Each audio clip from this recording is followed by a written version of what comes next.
శ్రీ గణేశాయ నమః, శ్రీ సరస్వత్యై నమః, శ్రీ గురుభ్యో నమః. భక్తులారా, వ్యాస మహర్షి రచించిన మహాభారత ఇతిహాసం యథాతథంగా చెప్పుకున్నాం. ప్రతి శ్లోకం దాని అర్థం.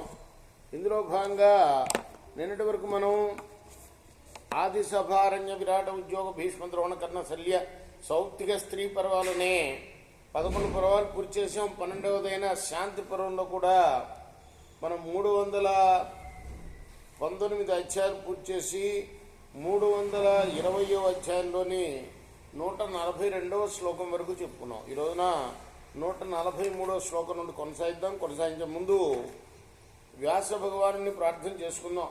వ్యాసాయ విష్ణు రూపాయ వ్యాస రూపాయ విష్ణవే నమో వై బ్రహ్మనిధయే వాసిష్ఠాయ నమో నమః. అంజనానందనం వీరం జానకీ శోకనాశనం కపీశమక్షంతారం వందే లంకాభయంకరం. సదా నింబవృక్షస్య మూలాధివాసాత్ సుధాస్రావినందిక్తమప్యప్రియంతం తరుంగల్పవృక్షాదికం సాధయంతం నమామీశ్వరం సద్గురుం సాయినాథం. సమర్థద్గురు సాయినాథ్ మహారాజ్ కీ జయ.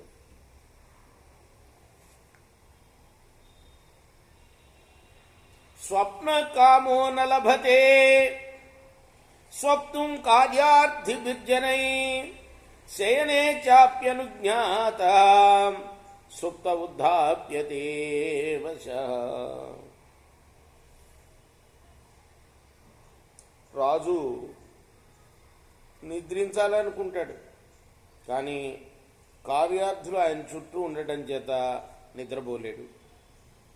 పక్క మీద నిద్రపోతున్నా ఆయన జనుల అభిష్టాలకు లొంగే లేవవలసి ఉంటుంది. స్నాహ్యాలభపిబప్రాశ జుహుజ్జగ్నీర్నజేచ్చపి బ్రవీహి శృణుజాపీతి వివస కార్యతే పరై. మహారాజా, స్నానం చేయండి, నలుగు పెట్టించుకోండి, నీరు తాగండి, భోజనం చేయండి, ఆహుతులివ్వండి, యాగాలు చేయండి, చెప్పవలసింది చెప్పండి, ఇతరులు చెప్పేది వినండి. ఇలాంటి మాటలు వింటూ ఉంటాడు రోజంతా కూడా. అభిగమ్యాభిగమ్యైనం యాచంతే సతతన్నరా నాప్యుత్సహతే దాతుం విత్తరక్షి మహాజనాన్. యాచకులు అనేక మంది వస్తుంటారు, ఒక సమయం అంటూ ఉండదు. అనేక రీతులుగా ధనం ఇవ్వని అర్థిస్తూ ఉంటారు. వాళ్లలో యోగ్యులైన వారికి కూడా సహాయం చేయలేకపోతాడు. ఎందుకంటే ధనాగారాన్ని రక్షించాల్సిన బాధ్యత కూడా ఉన్నది కాబట్టి. దానే కోశక్షయోప్యస్య వైరంచాస్య ప్రయచ్చతః క్షణేనాస్యోపవర్తంతే దోషా వైరాగ్యకారక. అందరికీ దానం చేస్తూ పోతే ధనాగారం ట్రెజరీ వట్టిపోతుంది. ఎవరికి ఏమి ఇవ్వకపోతే అందరితో వైరం కలుగుతుంది. ఇలాంటి సమస్యలు రాజుకు ప్రతి క్షణం ఎదురవుతూ ఉంటాయి. అందువల్ల రాజకార్యాల మీద విసుగు విరక్తి కలుగుతుంది. ప్రాజ్ఞాం స్థూరాం తథైవాఢ్యాం ఏకస్థానపి శంకతే భయమప్యభయే రాజ్ఞః యైశ్చ నిత్యముపాస్యతే. పండితులు, వీరులు, ధనికులు ఓ చోట ఉన్నప్పుడు చూస్తే ఆయనకు అనుమానం కలుగుతుంది. ఆ సన్నివేశం కాకపోయినా ఆయన పరిస్థితి అది భయకారణం అవుతుంది. నిరంతరం తన దగ్గర ఉండే వారిపైన కూడా ఆయనకి సందేహం కలుగుతూ ఉంటుంది. తథా చైతే ప్రదుష్యంతి రాజన్యే కీర్తితామయ తథైవాస్య భయంతేభ్య జాయతే పశ్య యాదృశం. విద్వాంసులు మునగువారు తమ విషయంలో రాజు సందేహాన్ని గమనించి నిజంగానే తమ రాజు మీద దురభిప్రాయాన్ని పెంచుకుంటూ ఉంటారు.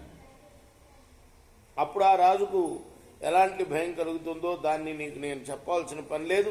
సర్వః స్వే స్వే గృహే రాజా సర్వః స్వే స్వే గృహే గృహే నిగ్రహానుగ్రహాన్ కుర్వన్ తుల్యో జనక రాజభి. జనక మహారాజా, ఆ సులభ అనే యోగిని చెప్తుంది ఆయనకి, ప్రతి ఒక్క మనిషి కూడా తమ తమ ఇండ్లల్లో రాజులేనయ్యా, తమ ఇంటి యజమానులే. ప్రతివారు ఎవరో ఒకరిపైన ఆగ్రహిస్తారు, ఎవరో ఒకరిని అనుగ్రహిస్తూ ఉంటారు. పుత్రాధారాస్తథైవాత్మా కోశో మిత్రాని సంచయ పరై సాధారణాహ్యేతే తైస్థైర్యేవాస్య హేతుభిః. భార్య, పుత్రులు, శరీరం, మిత్రులు, ధన సంపాదన ఇవన్నీ కూడా రాజుకు ఉన్నట్లుగానే ఇతరులకు కూడా ఉంటాయి. ఈయన రాజు అనటానికి ఉండే ఇతరులతోనే ఇతర వ్యక్తులు కూడా ఈయనతో సమానులని చెప్పవచ్చు. హతో దేశ పురం దగ్ధం ప్రధాన కుంజరో మృత లోక సాధారణేష్వేషు మిథ్యాజ్ఞానేన తప్యతే. దేశం నాశనమైంది, పట్టణం దగ్ధమైంది, పట్టపుటేనుకు మరణించింది. ఇలాంటి విషయాలు సర్వసామాన్యాలు. కష్టాలు కూడా అంతే. అయినా రాజు మిథ్యాజ్ఞానం వల్ల తనకు మాత్రమే నష్టం జరిగిందని సంతాపం చెందుతూ ఉంటాడు. అముక్తో మానసైర్దుఃఖై ఇచ్ఛాద్వేషభయోద్భవై శిరోరోగాదిభిరోగై తదైవాభినియంత్రతుభి. ఇచ్ఛ అంటే కోరిక, ద్వేషం, భయం వల్ల కలిగే మానసిక బాధ రాజును ఎప్పుడూ వదిలిపెట్టవు. తలనొప్పి వంటి శారీరక రోగాలు కూడా అన్ని విధాల ఆయన అదుపులో ఉంచుకొని వ్యాకులపరుస్తూ ఉంటాయి. రేపు మనం 153వ శ్లోకం నుండి కొనసాగిద్దాం. కృష్ణార్పణమస్తు. సాయి కృష్ణార్పణమస్తు. స్వస్తి ప్రజాభ్య పరిపాలయంతాం న్యాయేన మార్గేణ మహిమేష గోబ్రాహ్మణేభ్యः శుభమస్తు. నిత్యం లోకాః సమస్తాః సుఖినో భవంతు.